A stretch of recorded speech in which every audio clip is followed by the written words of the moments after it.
Dari waktu ke waktu, kita bisa sepakat kalau Jakarta terasa penuh. Aktivitas di Jakarta semakin bertambah karena warga yang menetap dan bekerja, yang juga berpengaruh pada peningkatan jumlah bangunan, baik untuk hunian maupun usaha.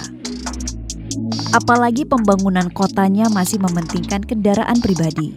Jakarta semakin sulit menyediakan hunian di tengah kota. Akibatnya, banyak warga terpaksa tinggal di wilayah pinggiran Jakarta, sehingga terjadi urban sprawl. Dengan kondisi ini, apakah warga Jakarta bisa merasa nyaman dengan kotanya? Meski penuh, penataan Jakarta bisa dibuat lebih padat dan memprioritaskan kenyamanan untuk warganya. Salah satu caranya dengan menerapkan konsep Compact City.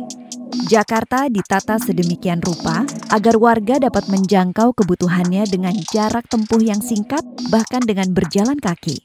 Konsep Compact City dapat mengurangi jejak karbon dan kepadatan lalu lintas, serta menghemat ongkos perjalanan.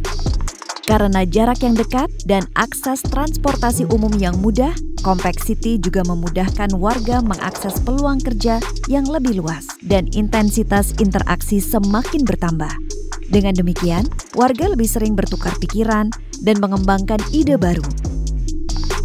Saat ini, Jakarta mengalokasikan 40% lahannya untuk hunian dan sisanya untuk bangunan usaha, infrastruktur, ruang terbuka hijau, dan lain-lain.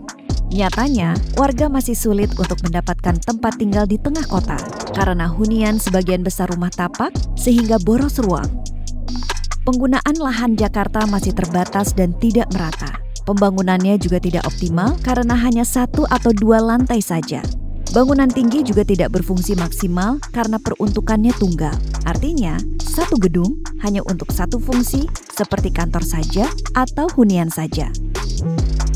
Banyak wilayah hunian di Jakarta juga tidak tertata dengan baik, seperti area pemukiman informal yang dibangun secara mandiri. Perumahan yang kecil dan berdempetan ini adalah satu-satunya pilihan terjangkau bagi pendatang atau pekerja pendukung dan informal. Padahal, keberadaan mereka dibutuhkan oleh kota. Karena penataan yang tidak teratur inilah, Jakarta sebenarnya tidak padat secara fisik, tapi sumpek. Pemprov DKI Jakarta sudah berupaya untuk memadatkan kota dengan menyediakan hunian vertikal di beberapa lahan milik pemerintah, seperti pembangunan Rusun Pasar Rumput dan Rusun Jatinegara Barat. Sudah ada peraturan inovatif yang mendukung untuk peningkatan intensitas bangunan. Selanjutnya, pemerintah perlu membuat peraturan teknis agar bisa mengimplementasikan konsep Compact City dengan baik. Pertama, meningkatkan jumlah ruang dengan menaikkan jumlah koefisien lantai bangunan atau KLB. Pemerintah sudah menaikkan jumlah KLB di wilayah tertentu seperti pusat transit. Peningkatan KLB ini dapat mewujudkan banyak opsi hunian vertikal. Jakarta pun perlu memperbanyak mixed use development. Fasilitas publik yang sudah tersedia saat ini seperti pasar dapat dikembangkan dan menjadi satu dengan hunian vertikal yang terjangkau untuk warga. Dengan kondisi ini, Jakarta bisa menyisakan lahan untuk membuat ruang terbuka hijau atau ruang publik lainnya. Kedua, mengubah orientasi pembangunan kota Jakarta menjadi berbasis transportasi umum. Ini menjadi poin krusial untuk mewujudkan Compact City.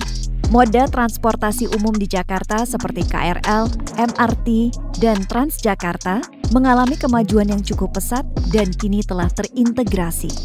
Namun, pemerintah masih perlu berstrategi agar semakin banyak warga berminat menggunakan transportasi umum.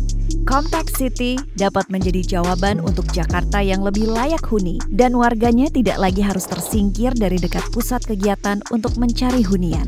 Waktu yang biasanya terbuang karena perjalanan bisa dimanfaatkan dengan melakukan aktivitas lainnya dan kesehatan warga Jakarta dapat terjaga.